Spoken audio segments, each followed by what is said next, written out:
네, 안녕하세요. 데브아트의 송주영입니다. 오늘은 지난번에 올렸었던 제 강의를 리마인드 하는 거가 반응이 좋아서 한 가지를 한번 더 해보려고 합니다. 이 강연은 여기 지금 화면에 띄어져 있는 AWS 한국 사용자 모임인 AWS KRUG가 있거든요. 지금 이제 이게 2019년 기준이에요. 왜냐면 제가 2019년부터 AWS KRUG의 데브옵스 모임을 조직해서 활동을 하고 있고, 요즘은 이제 저도 이제 다른 일들을 해야 돼 있고, 밑으로 이제 후배분들에게 육성을 하기 위해서 조금 이제 내리고 있는데, 뭐, 그렇습니다. 제가 시작할 때 첫 번째로 했었던 강연입니다. 데브옵스 모임을 만들고 첫 번째로 했었던 강연. 그리고 데브옵스 모임을 만들었었던 것 중에 하나의 가장 큰 취지는 소프트웨어에 대한 재밌는 것들, 다양한 주제들을 다 같이 이야기할 수 있는. 왜냐하면 데브옵스 이즈 컬처잖아요.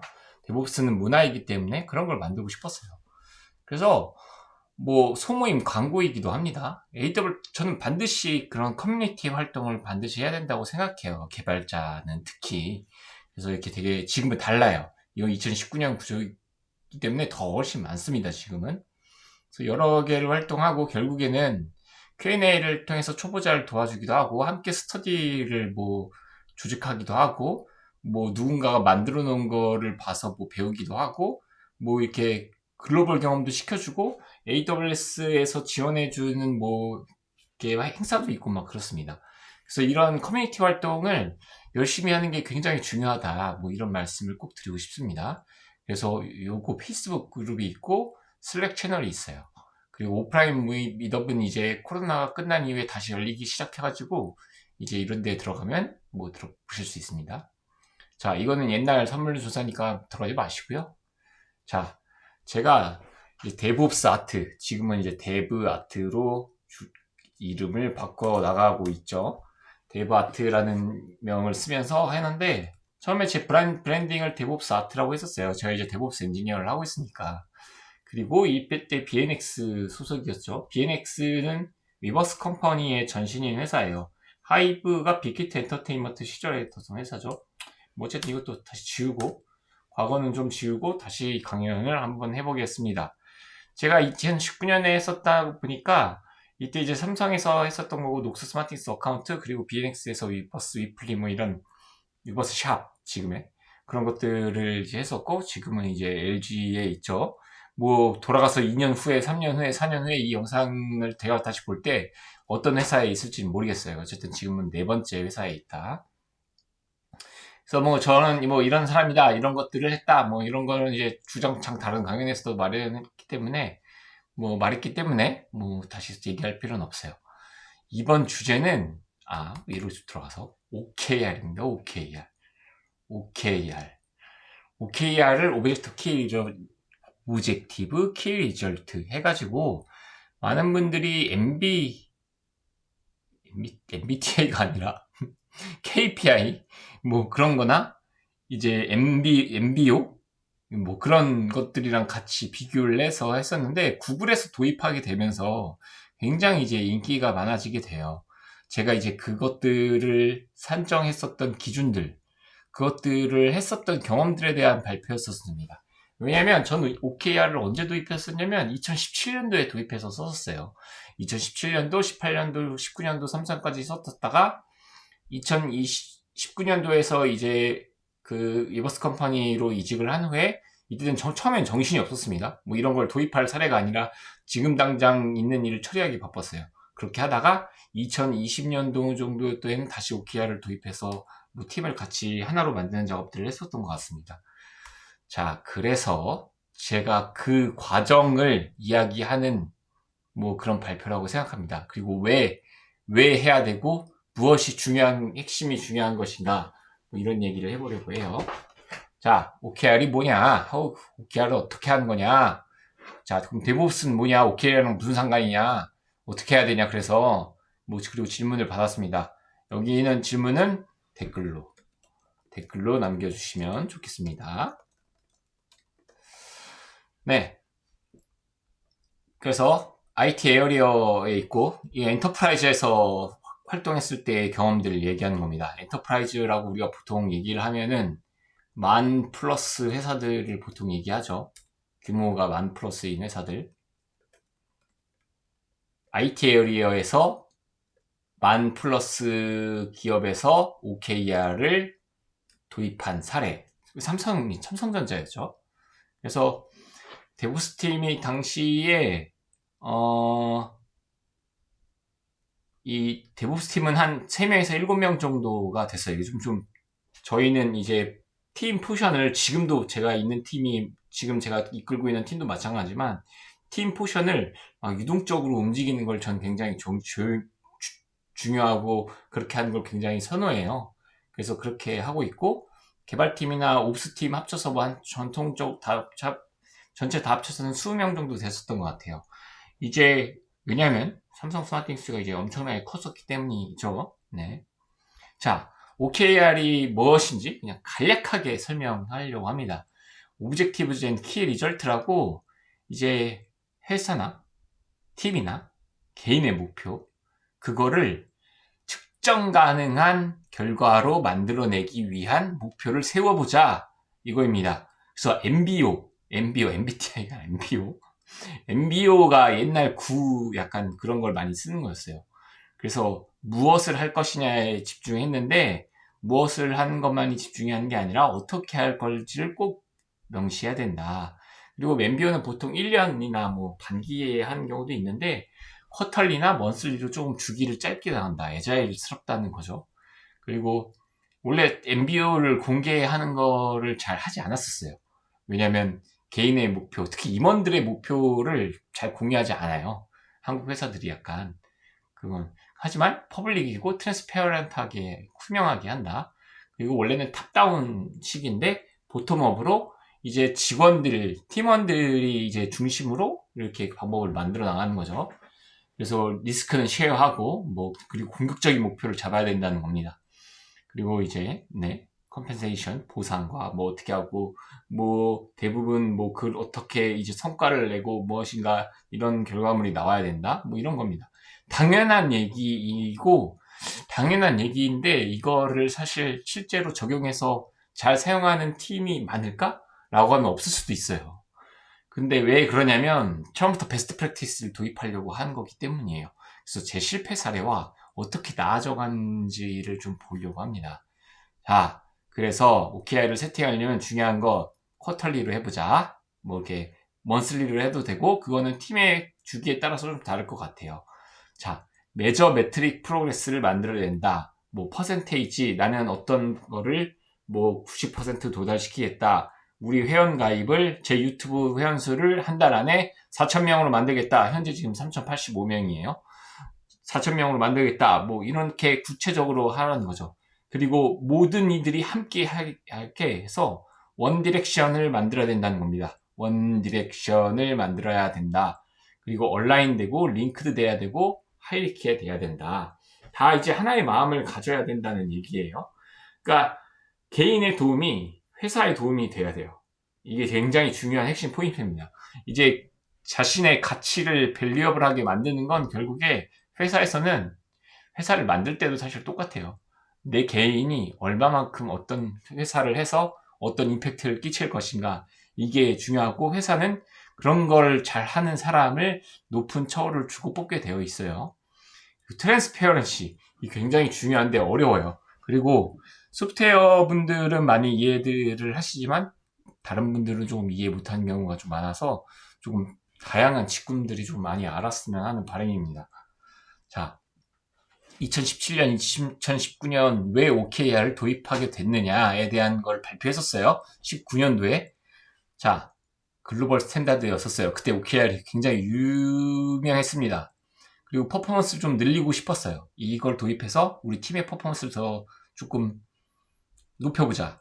그리고 KPI나 MBO가 회사에서 이제 그런 양식을 작성하는데 그렇게 되게 의미가 있다고 느껴지지 않았어요. 왜냐하면 저의 성과 측정은 실무 측정에 가깝게 평가를 그때도 받고 있었고 그 목표로서의 적는 그게 과연 의미가 있는가? 1년 동안 막 목표를 정해서 왜냐면 계속 바꾸고 중간에 프로덕트도 바뀌고 막 하는데 미니풀이 있나? 그리고 조금 개인의 목표를 개인이 적고 팀장만 보게 되어 있는 이 구조를 그렇게 하는 게 아니라 이제 쉐어링 하고 싶었습니다.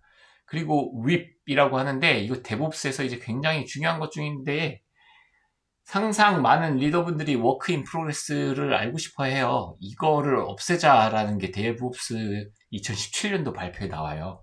이거는 제가 굉장히 많이 얘기하는데 이제 뒤에서 좀 얘기할 예정입니다. 자, 그리고 데브옵스의 올바른 적합한 방안이라고 생각했어요. 데브옵스도 문화이기 때문에 투명하고 이런 것들을 굉장히 많이 이야기하거든요. 그리고 뭐 인프라스트럭처 에즈 코드나 결국 그런 것들이 전부 다 이런 거에 연관되어 있어요. 그러니까 그게 굉장히 일치했다고 저는 생각을 했던 거죠. 그래서 경험이 없었기 때문에 처음에 대충 이렇게 적었었던 것 같아요. 대충 이렇게. 아마 당시에 2017년에 실제 제가 삼성전자에 재직한 거를 직접 다 옮겨 적을 수는 없으니까 비슷한 게 아마 중요 내용은 좀 빼고 아마 그 공개할 수 없는 내용은 빼고 대충 이렇게 적었던 것 같습니다. 자, 데이터 모니터링을 하자. 그래서 대시보드를 잘 만들어 보자. 그때 당시에 2016년에 제가 데이터독이라는 솔루션을 처음 쓰고 그 전에는 이제 갱글리아라는 솔루션을 써봤고 칵티라는 것도 써봤고 저희는 이제 메인으로 최종적으로는 자빅스를 많이 썼었어요. 그리고 나기오스 그런 툴들을 오픈소스로 많이 구성해서 썼습니다. 근데 이제 데이터독이라는 사스 솔루션을 만나게 되면서 완전히 좀 생각이 바뀌면서 막 그렇게 생각이 바뀌었었죠. 그래서 그걸로 해서 대시보드를 엄청 많이 만들어 보자. 왜냐면 같이 실리콘밸리에서 오고 실리콘밸리에서 간 친구들이 대시보드 개수가 거의 한 직원당 거의 10개 정도가 됐어요. 그러니까 개인이 만든 그 인프라나 뭐 그런 서비스의 지표가 대시보드가 10개가 넘었다. 그래서 30명 정도 규모가 됐었는데, 3, 40명? 대시보드가 한 350개 정도였습니다. 그러니까 개발자, 데브옵스 뭐, 이렇게 엔지니어들이 한 30명 규모였는데, 350개의 대시보드가 있었다. 그래서 왜냐면 데이터독에서 데이터 그 대시보드를 만드는 건 공짜인 거거든요. 커스텀 매트릭 빼면. 그래서 그런 거를 우리도 따라해보자. 그래서 모니터링을 막 해보고 하자. 그래서 여기 두 번째 했죠. 데이터독을 쓰는 거를 잘 이렇게 우리가 힘내보고 그때 데브옵스 멤버들은 어느 정도 다 알고 있었어요. 근데 우리만 아는 게 아니라 개발팀도 교육시켜자. 그리고 그 굉장히 잘했던 친구들을 레퍼런스 삼아서 우리도 잘 해보자. 뭐 메모리 그중에는 측정 가능하지 애매한 것들이 메모리 같은 것들이 있습니다. 어플리케이션 종속적인 것들이 당시에는 꽤 있었고 2017년 당시만 하더라도 그렇게 AWS나 이런 스펙이 그렇게 메모리가 막 싸지 않았어요. 지금은 메모리가 굉장히 당시 대비하면은 굉장히 기가바이트당 단가가 엄청 내려갔기 때문에 좀 중요하지 않았지만 그리고 요즘은 파일 IO를 쓰는 서비스를 잘 만들지 않아요. 왜냐하면 서버를 다 컨테이너 기반이나 이런 거 물론 퍼시스턴트 볼륨이나 이런 거를 사용을 하지만 그런 것들을 좀 잘 하지 않고 임시 저장했다가 S3로 올리거나 뭐 그런 형태로 대부분 작성하게 그 어플리케이션들을 만들게 됩니다. 근데 그때는 많았었어요. 파일 막 EBS를 막 3TB짜리를 붙여가지고 거기다 막 파일을 계속 하고 로그들도 거기다 모으고 그래서 오픈소스 로그 솔루션이었던 이제 그레이 로그 같은 걸 한번 도입해보자 막 그랬었습니다. 이제 당시에는 사스를 로그도 쓰고 있었는데 이제 그 엔터프라이즈에서는 모든 분들이 공감하겠지만 그런 돈 받아내기가 사실 쉽지 않아요. 그런 뭐 솔루션을 사겠다고 특히 외산 솔루션을 산다고 하면 그래서 오픈소스 중에서 그레이 로그 2 정식명 중에 아마 그레이 로그 2일 거예요. 조금 기억이 아주 안 나는데 이제 아마 백본으로 아마 몽고DB와 엘라스틱서치를 사용하고 ELK 스택이랑 비슷하죠 결국엔. 네, 그래서 키바나가 그레이 로그가 된 거고 이제 몽고DB가 그 중에 중간에 들어가서 표현하는 그리고 모든 걸 다 오토메이티드 하게 만들자. 그리고 스케일러블하게 만들자. 뭐 이렇게 간단하게 적었어요. 지금 보면 보잘것없다고 생각해요. 하지만 여러분 이게 팀에 효과가 없었느냐라고 얘기하면은 엄청난 효과가 있었습니다. 왜냐하면 그 전에는 개개인이 KPI를 아까 말씀드린 MBO나 KPI를 작성하고 그냥 넘어가거나 그때그때 문제가 생길 때마다 회의를 했었는데 쿼털리로 내지는 단기별로 팀원들 전체가 모여서 연관 있는 부서까지도 모여서 이런 OKR들을 만들었었어요. 그러니까 결국에 같이 생각을 모아서 그런 공유회장을 연 것만으로도 엄청난 효과가 있었습니다. 뭔가 온라인이 되는 느낌이 있었으니까요. 그래서 요렇게 대충 만들더라도 처음에는 부담 느껴서 막 엄청나게 OKR을 공부하는데 일단 해보자는 거죠. 일단 모여서 OKR 보고 우리 한번 대충이라도 한번 해보자. 이게 제일 중요한 것 같아요. 소프트웨어 공학이나 어떤 것을 시작하는 게 생각도 물론 하는 것도 계획을 잘 세워서 중요하지만 요즘에는 액션이 먼저 들어가야 됩니다. 자, 그리고 2018년도에는 당연히 교훈이 있었겠죠. 그래서 매저러블하게 잘 잡아보자. 그래서 그 당시에 그레이 로그를 활성화하지 잘 못했었어요. 왜냐면 이제 비용 이슈도 있었고, 사스를 다른 거 쓰는 것도 있었고, 막 그런 것들을 좀 활용하지를 잘 못했었습니다. 그래서 언제까지 하자, 이런 것들을 붙이기 시작했어요.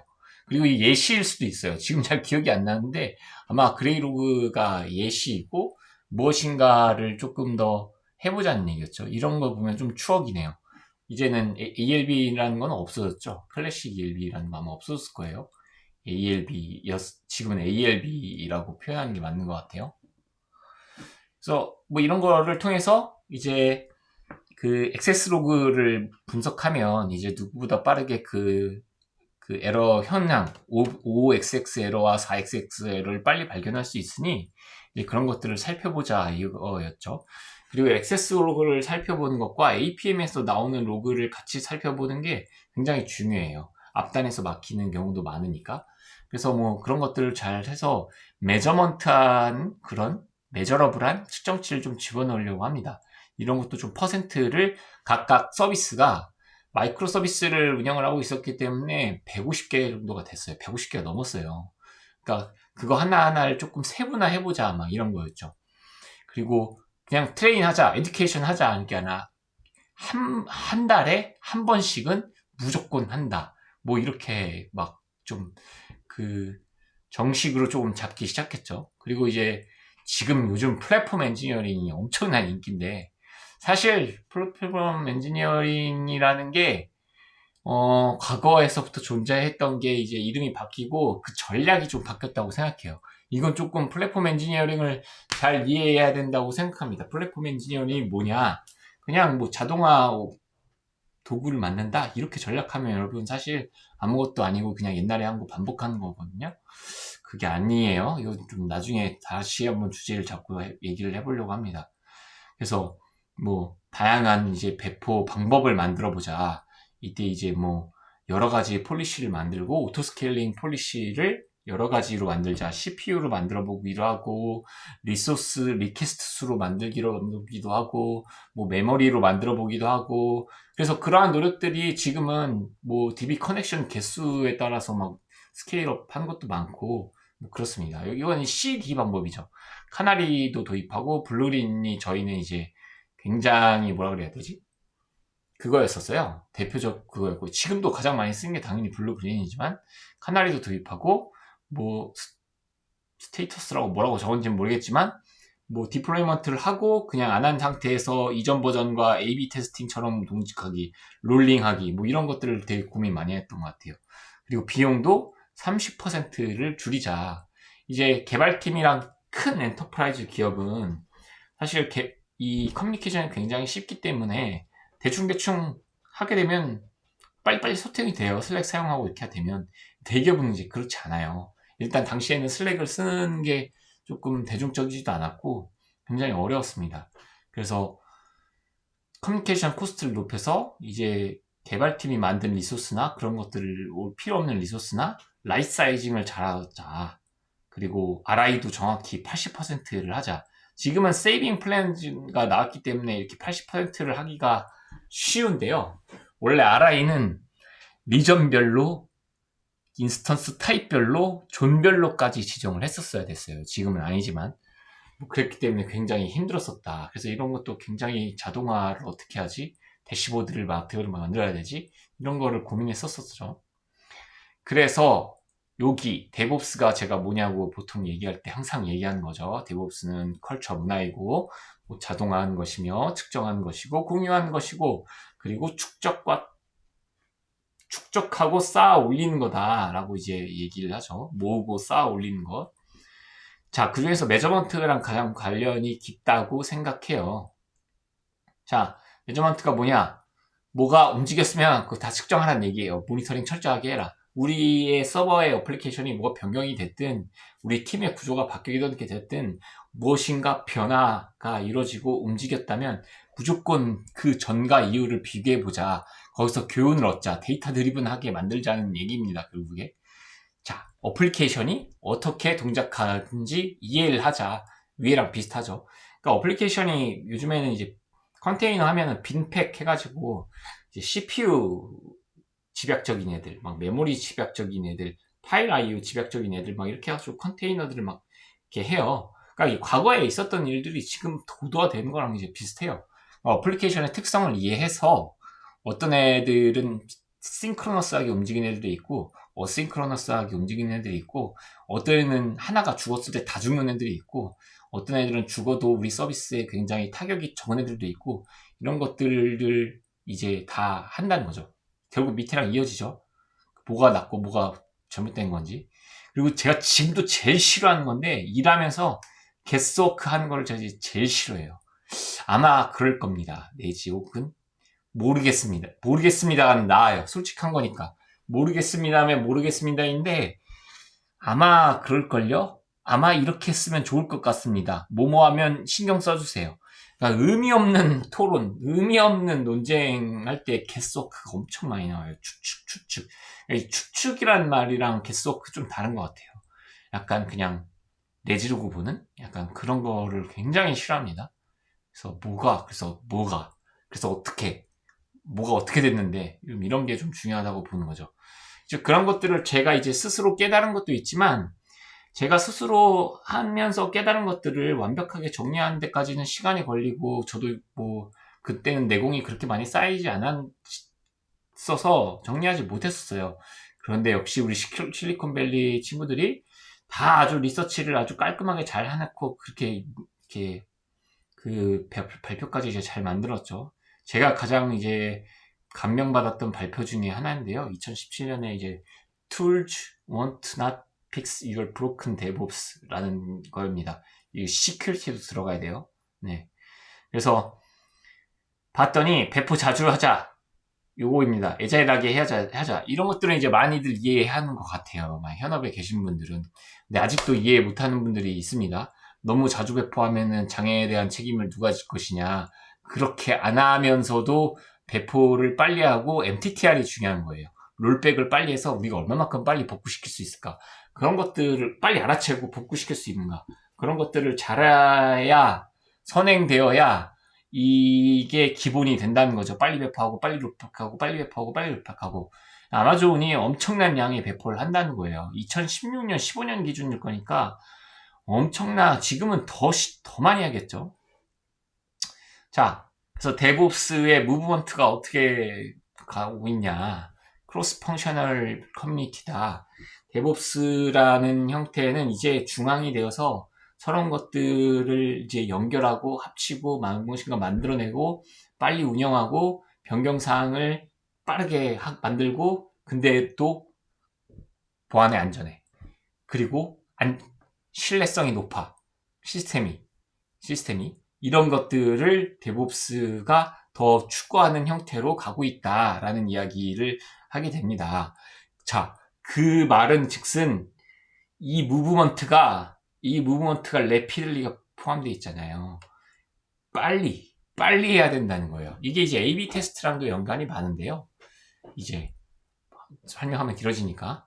그러니까 A/B 테스트라고 하면 이제 구 페이스북 현 메타가 좀 유명한 것 같아요. 이제 어떤 사용자들이 보는 기능이랑 뭐 B라는 사용자 기능이 다른 거예요.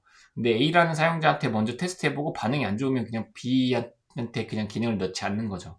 그러니까 우리가 1억 명의 사용자를 가지고 있으면은 한 10,000명의 집단에만 골고루 퍼뜨려보고 그리고 그 집단도 국가마다 여러 지역마다 문화마다 뭐 그 성향이 다 다르기 때문에 그런 것들을 다 A/B 테스트 하면서 테스트를 하게 되는 거죠. 그거를 하려면 일이 어마어마하게 많을 거잖아요. 그러니까 빨라야 된다는 겁니다. IT 퍼포먼스 메러 끝난 얘기예요. 사실 무조건 끝났어요. 이거는 무조건 빠르게 일을 해야 된다. 그래서 빨라지면 그러니까 CQ하고 리질리언트하게 빨라지면 아래 것들을 이룰 수 있다. 서비스의 굿 퀀티티, 개수, 뭐 이걸 늘릴 수 있다. 오퍼레이팅을 효율적으로 이룰 수 있다.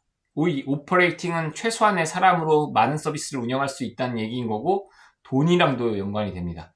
라이트 사이징 정확하게 할 수 있고 서버가 이제 아키텍처를 잘 만든다는 게 이제 돈이 많이 들어간다고 생각하는데 좋은 아키텍처는 좋은 비용, 효율적인 비용을 가지는 게 당연한 시대예요, 지금은. 그래서 이것도 가져올 수 있다. 그리고 고객 만족으로 이루어진다. 프로덕트와 서비스의 퀄리티가 높아진다. 그리고 조직의 목표와 미션을 이제 이제 이룰 수 있다는 거죠. 그래서 뭐 그런 차이들을 비교해 봤더니 하이티 IT 퍼포먼스 팀, 뭐 미디움, 로우 한번 이렇게 구분을 했더니 디플로이먼트의 빈번 횟수가 하이 팀은 온디맨드하고 미디움 팀은 뭐 일주일에 한 번, 뭐 한 달에 한 번 이렇게 정해져 있고 배포 시간이 로우 팀은 뭐 그 주기가 뭐 3개월에 한 번, 뭐 어쨌든 이렇게 그냥 막 더 먼스스 네 이렇게 더 막 윅스, 먼스스 막 이렇게 정해져 있다는 거죠. 막 되게 결제 또 그렇다는 얘기는 결제가 막 엄청 들어가 있다는 거예요. 여러분들이 지금 배포하는데 무슨 임원 결제를 받고 부장 결제를 받고 팀장 결제를 받고 뭘 받고 있다. 잘못된 거예요. 100% 확신하는데 제가 잘못됐다고 확신할 수 있습니다. 그리고 리드 타임이 빠르다. 원아워에 뭔가 하게 되면 바로바로 이렇게 계획이 나오고 어떤 것을 딱 처음 시작하는 게 굉장히 빠르다. 1시간 안에, 1시간 이하에 끝난다. 테스트 해볼까? 펑펑 해보는 거예요, 서로. 그리고 이제 뭐 하나 보니까 일주일에 몬스타이다. 역시 연락이 길다.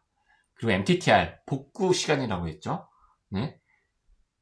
복구를 빨리 할 수 있다는 얘기는 모니터링이 엄청 잘 된다는 거죠. 그래서 1시간 안에 바로 발견하고 배포를 한다면 바로 발견해서 바로 롤백 할 수 있다는 거예요. 그것도 역시 블루그린으로 약간 롤백 할 수 있다는 얘기죠. 원데이, 장애를 알아채고 복구하는 데까지 오래 걸린다는 거죠. 몇십 시간 막 걸린다는 거죠. 막 몰라요. 한참 후에 발견되고 제일 안 좋은 건 고객의 VOC라고 하죠. 고객에 의해서 발견되는 형태. 물론 잘하는 팀도 그렇게 발견되긴 하지만 그게 사실 가장 어떻게 보면 안 좋은 사례인 거죠. 최대한 그게 없애트리게 만들어야 돼요. 심지어 잘하는 팀들은 넷플릭스 같은 회사들 고객의 장애가 아니고 넷플릭스의 장애인데 마치 고객의 장애인 것처럼 느껴지게 만들어요. 왜냐면 막 MTTR 시간이 너무 빠르니까 나의 인터넷이 문제였나? 이렇게 의심을 하게 만들 정도라는 거죠. 그리고 이제 페일러 레이트가 줄어든다. 뭐 이 얘기입니다. 그래서 그 중에서 진짜 중요한 게 컨티뉴어스 딜리버리, 아까 CI/CD를 배포한다는 거죠. 정말 이거 다른 거 다 떠나서 자세하게 설명하고 싶지만 다른 시간에 좀 설명할게요. 이 발표 자료는 앞으로 제가 강의에 수도 없이 아마 반복할 거예요. 이 발표 자료는 제가 지금도 발표를 막 외부에서 하고 있어요. 왜냐하면 아직도 다가가지 못한 회사가 많기 때문에 굉장히 아쉬운 대목이에요, 사실. 예를 들면 트렁크 베이스드 데벨롭먼트. 우리 회사가 트렁크 베이스드로 디벨롭먼트를 하나? 잘 하나? 브랜치 관리를 전략적으로 잘 하고 있나? 싱글 소스 오브 트루스가 완벽하게 막 지켜지고 있나? 어느 순간 회의에서 막 브랜치를 하나로 머지하는 순간이 있지 않나? 막 가지치기가 너무 많이 되는데 그게 시스템적으로 합쳐지지 않나? 버저닝이 정확하게 되나? 이런 것들을 잘 살펴봐야 된다는 거죠. 이런 거가 개발단에서부터 잘 되어야 버저닝이 잘 되고 그게 이제 리워크를 줄이고 뭐 이렇게 줄줄줄줄줄 잘 된다는 얘기입니다. 이게 하나의 주제마다 사실 엄청나게 큰 이야기가 다 들어가 있어요. 제가 30분이나 막 50분짜리 발표를 주어진다 하더라도 엄청 많이 발표하는 내용이거든요. 그래도 부족해요. 그래서 재미있는 일화가 S4, 대기업 S1, 4에서 발표했을 때는 제가 110분을 발표했고, 대기업 S2, 4에서 발표했을 때는 85분 정도를 발표했어요. 모두 주어진 시간은 50분으로 동일했는데 그 시간을 다 넘었어요. 왜냐하면 발표 시작할 때 제가 얘기했거든요. 나는 무조건 발표 시간 넘길 거다. 이것이 가치 있는 일임이라면 여러분들은 계속 듣고, 아니라면 중간에 끊어라. 그리고 N사, 대기업 N사에서 발표했을 때는 역시 80분 정도에 끊었었던 것 같아요. 70분? 네. 그래서 뭐 희한하게 영업이익 순이에요. 되게 특이하게. 자, 그래서 퀄리티라는 게 팀의 하이퍼포머의 퀄리티를 보면은 뉴워크가 많고 이제 뉴워크가 적고 마냥 똑같은 일들이 똑같아. 미팅, 막 루틴 메인턴스, 정해진 일, 뭐 협의체, 위원회 등등등등등등 뭐 그런 거. 그리고 뭐 갑작스럽게 들어온 일들, 뭐 반복된 업무들, 뭐 그런 것들이 보다 현저하게 뉴워크가 많다입니다. 근데 이제 중요한 거는 49%가 하이퍼포머라는 거예요. 신입사원들은 뉴워크가 막 80%가 되는 경우가 많거든요. 90%? 잘 되는 케이스에 좋은 팀에서는 혹은 반대가 될 경우도 있어요. 자신의 그걸 잘 인지해 봐야 돼요. 우리 팀은 바라봐야 됩니다. 우리 팀은 어떤 형태에 있는가 잘 측정해 봐야 됩니다. 자, 그래서 아까 제가 체인지 매니지먼트, 그러니까 모든 프로덕션의 변경은 승인받아야 된다. 어떤 사람의 뭐 리더나 뭐 매니저나 뭐 팀장, 뭐 실장, 뭐 임원, 대표, 뭐 심지어 이렇게 간 데도 있을 거예요. 그 디플로이먼트 전에, 임플리멘테이션 전에. 하지만 좋은 회사, 하이퍼포머 회사들은 그러지 않는다 이겁니다. 어프로벌 프로세스는 필요 없다. 필요 없습니다, 여러분. 필요 없게 만들고 오디팅을 하는 게 정확히 더 중요해요. 언제 누가 무엇을 어떻게 뭘 했는지를 배포를 할 때 정확하게 기록하거나 자동으로 그걸 측정하고, 그게 명확하면 쉽게 누구에게나 권한이 주어도 그 버튼을 누를 수가 없어요. 그 완벽하게 테스트를 하고 누르는 관습이 생기고 그런 좋은 문화가 형성되지, 그런 승인이 있다고 좋은 문화가 절대 생기지 않습니다. 이거는 구글 논문으로 찾아봐도 있습니다. 역시 그것도 내용이 너무 길기 때문에 역시 그렇다. 그래서 우리는 이 어프로벌 프로세스에 의지하는 게 아니라 이 실물하고 변경사항을 실제로 책임지는 사람들, 매니지하는 사람들의 동료들끼리 서로 리뷰한 거에 의지한다 인 것입니다. 그러니까 코드 리뷰가 제일 중요한 거예요. 저는 제일 중요한 게 코드 리뷰라고 생각하거든요. 코드 리뷰는 남의 코드를 고쳐주는 도움 활동도 되고, 나의 학습이 되기도 하고, 누군가가 뭘 하고 있는지에 대한 인프로그레스를 굳이 하지 않아도 알게 될 수 있는 공유가 되기도 하고, 너무나 장점밖에 없는 일이에요. 장점밖에 없는 일. 우리는 코드 리뷰를 해줄 수 있는 사람이 없어. 뭐 혼자인 팀이나 2명인 팀이면 좀 그럴 수 있어요. 근데 4명, 5명인데 우리가 실력이 부족해서 코드 리뷰를 할 수가 없어. 그거는 잘못된 이야기예요. 모르면 모른다고 얘기하고 우리 같이 공부해보자고 얘기하는 코멘트를 달던 어떤 식으로 대한 리뷰는 꼭 이루어져야 된다는 겁니다. 자, 다음. 자, 그래서 워크 인 프로그레스라고 했죠. 이제 많은 리더분들이 이 인 프로그레스를 꼭 관리하고 싶어 해요. 중요하다고 생각하지? 그치? 근데 잘 생각해봐. 이게 너네 퍼포먼스나 어떤 결과물을 만드는데 추측 예상이 되는데 도움이 되니? What's going on이 되는 게 중요하니? 됐냐 안 됐냐가 중요하지. 사실 이 과정이 중요하니? 그러니까 이게 무슨 얘기냐면, 안 되는 게 있으면 빨리 공유하고 서로가 알게 하게 만드는 게 중요한 거지, 그거를 세세하게 막 인프로레스를 체크하고 너 뭐 했어 지금 뭐 했어 이렇게 마이크로 매니징 하는 게 좋은 게 절대 아니라는 얘기예요. 아직도 어느 누군가는 마이크로 매니징을 하는 걸 꿈꾸는 경우가 많아요. 특히 대한민국의 교육 방침이 요즘은 잘 모르겠습니다. 저 때는 이제 막 40명, 50명씩 이제 학교에서 수업을 받다 보니까 약간 체크리스트 뭐 지금 회사랑 좀 이어지는 것 같아요. 체크리스트나 약간 조금 마이크로 매니지먼트하고 막 그렇게 세세하게 항목을 보는 형태가 많았었던 것 같아요. 근데 그딴 거 중요하지 않다. 됐냐 안 됐냐 이 문제를 해결해 줄 사람이 빨리 나타나게 만들 수 있느냐 아니냐 정말 안 될 문제라면 그 리더 책임질 수 있는 리더가 그걸 얼마만큼 빨리 할 수 있느냐 이게 제일 중요하다는 얘기입니다. 그래서 린 매니지먼트랑도 비교가 많이 되는데요. 이거 설명하려면 책 한 이만큼 한 300페이지 되는 거를 다 얘기해야 되기 때문에 넘어가도록 하겠습니다. 그래서 어쨌든 중요한 건 그만큼 문화가 CTO랑 인턴 어디 있니? 인턴 CTO 혹은 썸머 인턴일지라도 좋은 아이디어나 어떤 것은 이렇게 검증돼가지고 한번 테스트를 해봐야 된다는 거죠. 그렇다고 무조건 아무 막 쇠 같은 아이디어를 내란 얘기는 아니에요.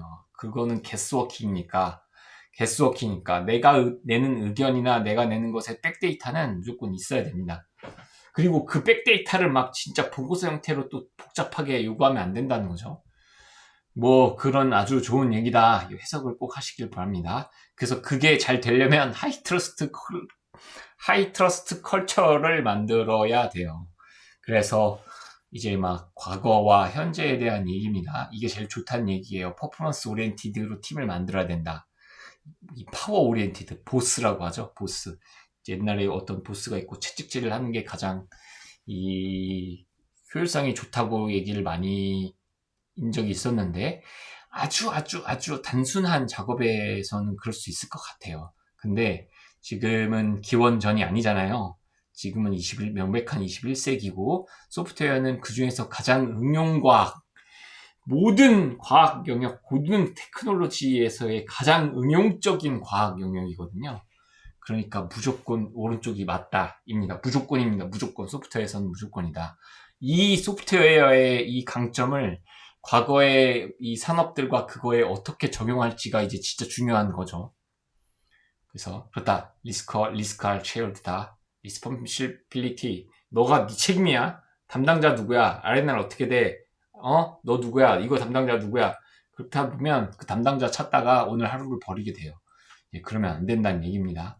그래서 이런 것들을 체크리스트를 만들 거면 이런 걸 만들어라 얘기예요.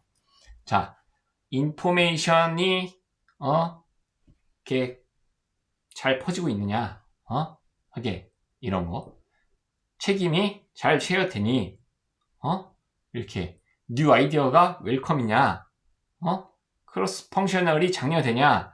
그러니까 제가 진짜 안타까운 점이 진짜 많은 리더분들 중 입으로 직접 들었던 말인데 저 팀이 할 걸 굳이 왜 해라고 하는 걸 들은 게 진짜 스트레스였어요. 아, 저 팀의 일인데 왜 우리가 힘써서 도와주고 있어? 우리 할 것도 많은데. 이러면 안 돼요. 여러분, 문화적으로 이러면 안 됩니다. 근데 성과를 막 가져가고 막 상대평가되어 있고 막 그러다 보니까 막 이제 이런 문화가 막 만들어져요. 서로 경쟁하고. 사실 그딴 게 아니라 우리의 회사가 얼마만큼 잘 되고 직원들의 처우가 얼마만큼 올라가고 그런 만족도가 높아지는 게 사실 제일 중요한 거지. 그런 거는 사실 중요한 게 아닙니다. 회사를 키우고 우리의 어떤 훌륭한 조직을 만든다는 건. 그래서 아주 순서까지 아주 이렇게 했어요. 먼저 피지컬, 사이콜로지컬, 세이프티가 먼저 돼야 된다. 건강이 0번. 건강은 개인 책임이 좀 크니까 피지컬리티 세이프티하게 만들어줘야 된다. 건강 장려도 많이 해주고요. 건강 검진도 해주고 디펜더빌리티, 스트럭처 앤 클래리파이, 미닝을 찾고 임팩트를 낸다. 이렇게 효과적인 팀을 만들어낼 수 있다는 것입니다. 이제 개개인의 한 명을 이제 하라는 얘기죠. 그래서 그때 당시에 2017년에 제가 들었던 예시했던 얘가 그렘린이라는 회사였어요. 사실 지금 잘 되고 있는지는 모르겠어요.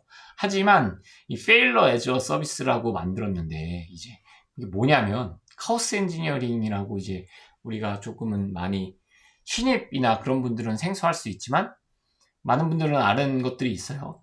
카오스 엔지니어링, 의도적으로 장애를 일으켜서 어떻게 되느냐, 메저먼트 하는 거죠. 뭘 상황을 발생시키면 어떻게 되느냐. 그래서 진짜 심한 곳은 어떻게까지 하냐면 어떤 담당자를 일부러 미팅 신청을 해요. 원어원을 해. 1대1 대화를 해, 매니저와. 그때 그 담당자의 일을 박살내봐요, 한번. 그럼 어떻게 되냐. 얘가 없으면 해결이 안 된다. 그러면 문제라는 얘기까지 막 나올 정도로 그걸 고쳐나가요. 그래서 요거를 얘네들이 웹 서비스로 이제 사스 서비스 모델로 만들어요. 그래서 이런 것들을 축적해 나가는 거죠. 이런 거 보면은 뭐 컨테이너가 셧다운 됐다. 그 레디스 페일 프라이머리가 셧다운 됐다. 뭐 이런 얘기인 것 같아요. 컨테이너 레디스를 셧다운 시킨 것 같네요. 그랬더니 뭐 어떻게 됐느냐. 페일러가. 그래서 레디스가 죽었더니 레디스가 프로모티드 됐다. 프라이머리로 페일오버가 잘 됐다는 얘기죠. 자, 이게 만약에 결과적으로 만약에 어떤 일이 발생했냐, 만약에 중간 시간이 1분이야 뭐 30초야, 내지는 우리가 의도적으로 잘 못해가지고 길어졌어. 그럼 뭔 일이 발생했을 거냐, 아니면 뭔 일이 발생했다, 이런 것들을 적는 거죠. 그리고 그때 모니터링 결과가 어땠느냐, 그러면 우리는 뭘 해야 되느냐, 단기적으로 뭘 해야 되고 장기적으로는 뭘 해야 되느냐, 이런 것들을 서비스로 만들어서 막 축적시키는 거죠. 대기업들이 만약에 다 써. 막 1000명이 써. 그럼 자기네들 거를 막 축적하기 시작해요. 그리고 이걸 다 공유해. 그러면 얼마만큼 팀 퍼포먼스가 올라가겠냐는 거죠. 조직의 퍼포먼스가. 그러니까 이게 적절한 예시인 것 같아서 이런 것들을 이제 얘기했어요. 그래서 쉐어링, 이거 쉐어링이랑 똑같은 얘기죠. 다 데브옵스가 굉장히 다 이어지는 얘기예요. 그리고 쉐어링 결국에 팀이 자기네들의 데이터를 서로 쉐어하게 만들어야 된다. 그리고 그들의 이슈를 어떤 사람의 이슈, 내 이슈만 푸는 게 아니라 다른 사람의 이슈를 풀게 하려고 도와줘야 된다. 제발 거절하지 말라. 우리 일이니까 제발 건들지 마세요. 이거 하지 말라.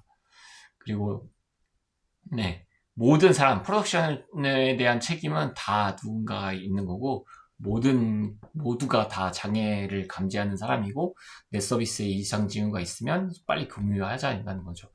나이스 해야 된다는 얘기입니다. 그게 나이스한 행동이에요, 여러분. 그게 나이스한 행동이다. 감사합니다. 안녕하세요. 물론 이런 것도 나이스한 행동일 수도 있지만, 진짜 나이스한 행동, 조직에서의 나이스한 행동은 다른 이들의 문제를 해결해 주거나, 다른 이들의 업무에 대해서 공감해줘서 그것들을 해결책이다 실질적인 도움을 주는 것, 그것이 가장 중요하다, 이게 얘기입니다. 그래서 우리가 배워야만 할 것은 서비스와 팀을 계속 리팩토링 해나가야 된다. 제가 이제 아까 OKR을 계속 리팩토링 하는 2016년에서 2017년도로 리팩토링 했잖아요. 그래서 이렇게 해야 되고, 마인드셋을 바꿔야 된다. 기술보다 마인드셋을 바꿔야 된다. 제일 중요한 건 마인드예요. 그리고 좋은 기술을 가지려면 마인드가 잘 갖춰져야 돼요. 여러분, 개발자 막 하면 커뮤니케이션 능력 중에 당연한 얘기를 하고 있어. 언제적 얘기인지 이제 더 이상 얘기를 할 필요가 없을 정도예요. 데브옵스 중요해요? 당연한 얘기예요. 그래서 마인드셋이 가장 중요하다. 그리고 그들의 디시전을 스스로 내리고 이제 책임감을 주게 만들어야 돼요. 그래서 다 줘라. 데이터가 뭘 할 수 있게. 자, 그래서 이게 러닝, 무엇인가 배우려고 하면 이렇게 프로세스를 해야 된다. Don't search for a silver bullet. 제가 2017년도부터 한 얘기인데 요즘 여러 발표들에서 많이 써서, 제가 원작자는 아니고 원작자는 저쪽에 사실 리인벤트에 있었다, 이렇게 얘기를 하고 싶고요. 옛날부터의 경험이었어요. 뭔가 한 방에 해결될 수 없다는 이제 미국 아마 그 격언일 거예요. 그리고 데이터 드리븐하게 만들어야 된다. 데이터가 키이기 때문에 모니터링 데이터일 수도 있고, 우리가 가지고 있는 고객의 데이터일 수도 있고, 고객의 반응일 수도 있고, 그러려면 워크로드를 이해해야 된다는 거죠. 서비스를 이해해야 되고, 뭐 해야 되고. 저는 지금 그 과거에 생각해보면, 제가 이제 구 BNX 위버스 컴퍼니라는 회사에서 일했는데, 전 지금도 그 당시도 엔터테인먼트 업에 대해서 진짜 잘 이해하고 있다고 자부할 수 있었어요. 지금도 퇴사하기 직전 시점까지는 어떻게 흘러가고 전 세계 시장이 어떻게 움직이고 이런 것들을 굉장히 주시하고 있었고 잘 알고 있었어요. 정말로 굉장히 많이. 뭐 우리 회사 소속의 아티스트의 네임들을 다 외우고 있는 건 정이고, 몇 명이, 세븐틴이 왜 13명이 아니고 13명이에요? 뭐 이런 것부터 시작해서 모든 의미와 팬들이 무엇을 중요하고 내가 데브옵스 엔지니어고 테크를 다루는 사람이지만 그런 것들을 다 공부했었어요. 막 팬클럽도 가입하고 막 그래가지고 그러다가 저도 같이 막 팬이 되고 뭐 그랬었습니다. 그리고 이제 이거 제가 왜 적었는지 까먹었는데요. 아마 불필요한 일, 이거 아마 꼭 굳이 이제 너의 홈을 따뜻하게 할 필요는 없다. 맨날 과감하게 버리라는 얘기일 것 같아요. 그러니까 네가 지금 당장 하는 일이 굳이 필요 없는 일이라면 과감하게 버려라. 라고 해서 이 발표를 2017년에 들었다고 했잖아요. 그래서 2018년에 제가 속한 팀들을 모아놓고 OKR을 다시 작성합니다. 이렇게. 조금 구체화됐죠. 오브젝티브를 일단 의문문으로 작성해 보려고 했어요. 네가 OR 매니저가 혹은 보스가 뭐 상무가 VP가 3시에 일어났어. 너 서비스와 데이터의 어베일리비티가 어느 정도 검증할 수 있고 확인할 수 있어? 이 문장 하나의 키 리절트가 다 나올 수 있다고 생각했었어요. 그래서 막 여기에 이제 수치를 넣었었죠. 그래서 뭐를 어떻게 하고 아마 더 자세하게 적었는데 역시 아마 다 지웠을 거예요. 뭘 해야 된다, ML 해야 된다. 2018년이에요, 여러분. 2018년. 뭐 해야 된다, 뭐 트레이닝 툴을 막 더 인파워 해야 된다, 뭐 해야 된다. 이것들을 조금 더 구체적으로 시작했고, 액션은 뭐 해야 된다, 플랜은 어떻게 생겨야 된다. 이것들을 원래 한 탭씩 해서 더 디테일하게 적었었던 것 같아요. 뭐 앤서블 버저닝 해야 된다, 뭐 이런 것도 있었고요. 버저닝이 진짜 중요하거든요. 결과는 뭘로 나올래? 그러니까 이걸 해서 그래서 결과가 어떻게 됐는데, 무슨 결과로 창출됐는데, 그리고 누구에 의해서 주도됐는가, 요것들을 이제 잘 표현해 보려고 했었어요.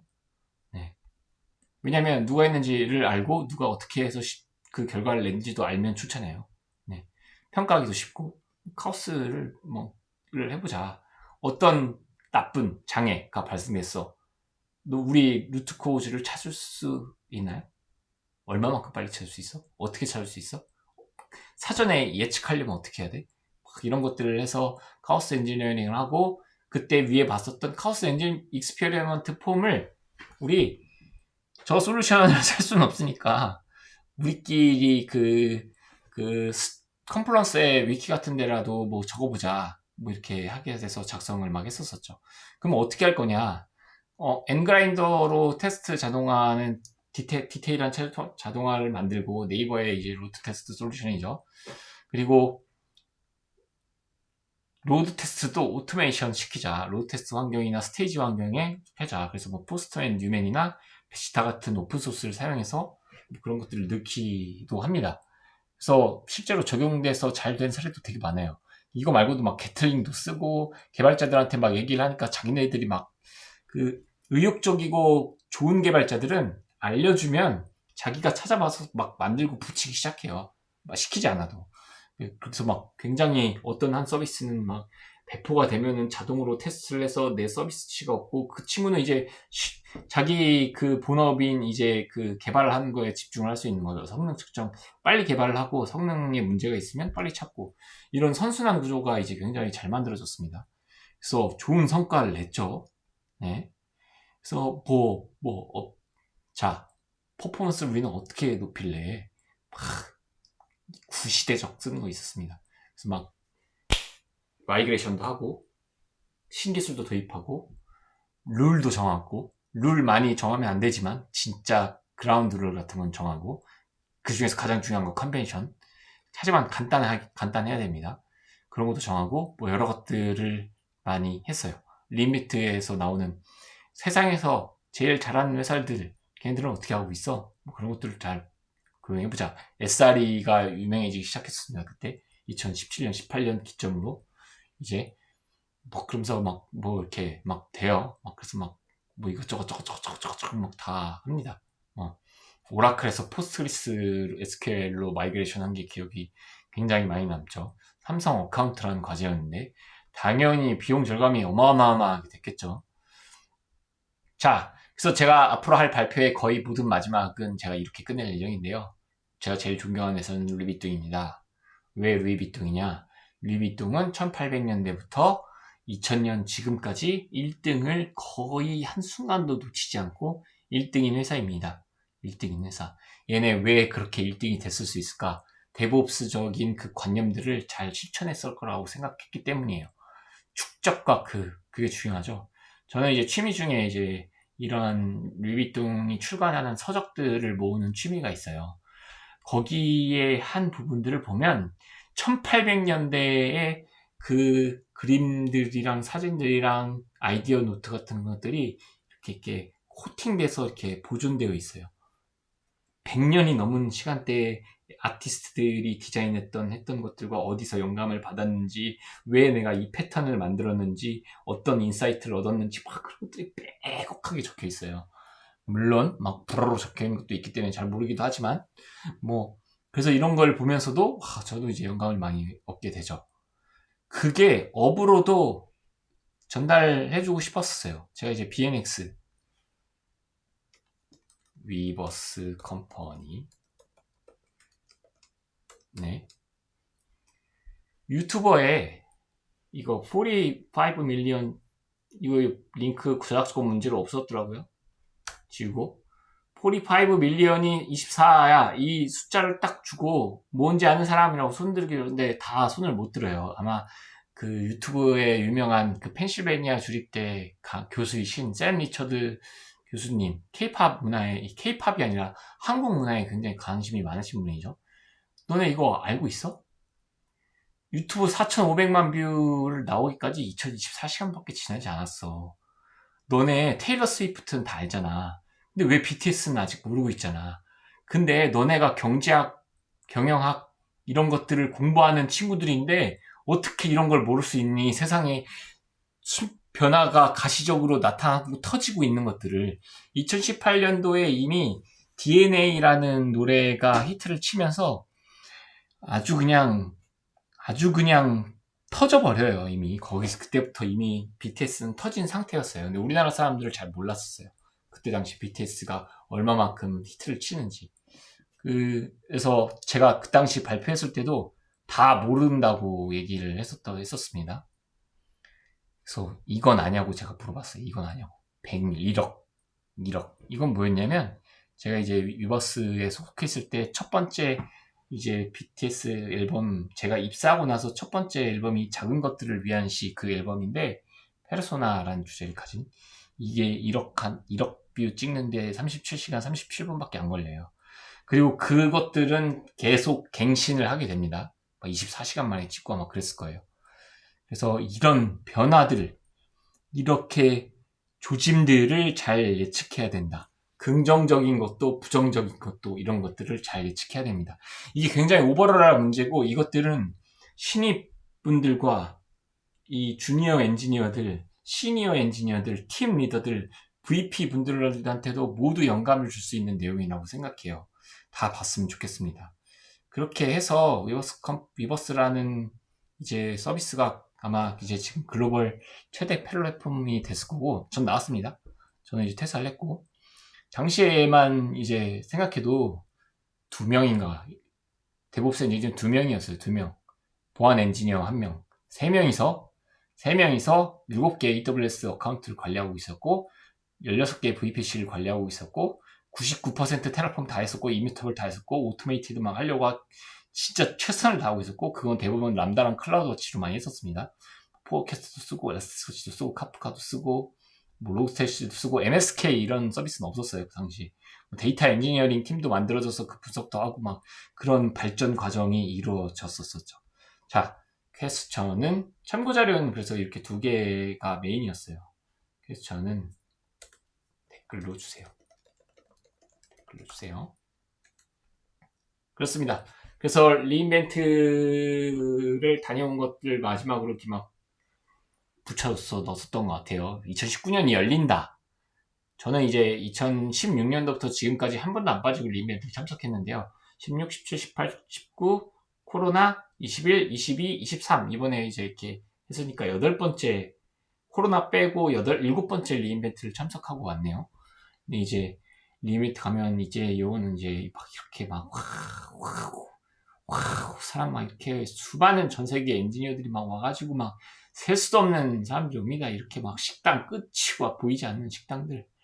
그리고 이제 저희 2017년도에 저희 삼성 자랑스러운 순간이었죠. 삼성 스마트띵스를 세션을 발표하게 되고 제가 국내에서 최초로 이제 같은 서버디스 히어로 중에 한 분인 이성현님과 같이 이 This is my 아키텍처라고 대한민국 첫 번째로 찍게 되죠. 그리고 이제 라스베가스라는 동네에 한번 가서 그 규모를 느껴가라. 자, 그래서 리인벤트 같은 데를 가서 글로벌 안목을 좀 키워라. 뭐 이러한 주제로 강의한 게 데브옵스 소모임의 첫 발표였네요. 이 발표 확신합니다. 제가 지금 말씀드린 내용 컴공과 학생, 주니어 엔지니어, 신입 주니어 엔지니어, 시니어 엔지니어, 팀 리더, VP C레벨들까지 모든 사람들한테 인사이트를 줄 수 있는 내용이다 라고 확신합니다. 네. 자, 적습니다. 신입, 컴공과 학생, 신입, 5월 주니어, 시니어, 팀 리드, VP, CTO, CEO, 모든 사람들한테 도움이 될 수 있는 이야기이다. 그리고 소프트웨어는 이렇게 만들어가는 게 정답이다 라고 확신드릴 수 있습니다. 예, 여기까지 데브아트의 송주영이었습니다. 감사합니다.